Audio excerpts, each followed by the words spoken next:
So রবীন্দ্রনাথের নাটকগুলোর মধ্যে যদি আমরা দেখি আপনার নাটক আছে হচ্ছে বেশ কয়েকটা নাটক আছে, রুদ্রচন্দ্র, বাল্মীকি প্রতিভা, বসন্ত যে গীতিনাট্য, এটা হচ্ছে কাজী নজরুল ইসলামকে উৎসর্গ করে যে নাটকটা লেখা হয়েছে। কালের যাত্রা যেটা, এটা হচ্ছে আপনার শরৎচন্দ্র চট্টোপাধ্যায়কে উৎসর্গ করা হয়েছে। তাসের দেশ, এটা হচ্ছে সুভাষচন্দ্র বসুকে উৎসর্গ করছে।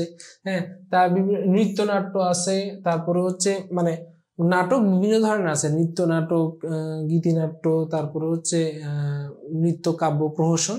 সো এই জন্য আমি এটাকে আলাদা করে আনছি, দেখেন, যাতে হচ্ছে আপনাদের বুঝতে সুবিধা। এবং প্রিলিতে কিন্তু কোয়েশ্চেন আসে যে শ্যামা এটি কি ধরনের, এটি কি নৃত্যনাট্য, গীতিনাট্য নাকি প্রহসন? হ্যাঁ, সো এই জন্য যাতে আপনাদের সুবিধা হয় এই জন্য এগুলো আলাদা করা আছে। দেখেন, গীতিনাট্যকে মনে রাখার জন্য একটা সিম্পল ওয়ে আছে, এই যে দেখেন, বসন্তকালে বাল্মীকি মায়ার খেলা দেখায়, এইটা যদি মনে রাখেন, এটা দিয়ে আপনি গীতিনাট্যগুলোকে মনে রাখতে পারবেন। বাল্মীকি প্রতিভা, হ্যাঁ, বাল্মীকি প্রতিভা, মায়ের খেলা, বসন্ত কাল মৃগয়া, এটা মনে রাখার বই হচ্ছে বসন্তকালে বাল্মীকি মায়ের খেলা দেখায়। এটা আমি আলাদাভাবে ছন্দটা তৈরি করে ফেলছি। এরপরে নৃত্যনাট্যগুলার মধ্যে শ্যামা, চণ্ডালিকা, চিত্রাঙ্গদা, এই নৃত্যনাট্যটা মনে রাখবেন। সব থেকে বেশি ইম্পর্টেন্ট আমি বলে দিচ্ছি, গীতিনাট্য, নৃত্যনাট্য, প্রহসন আর সাংকেতিক নাটক, এই চারটা অবশ্যই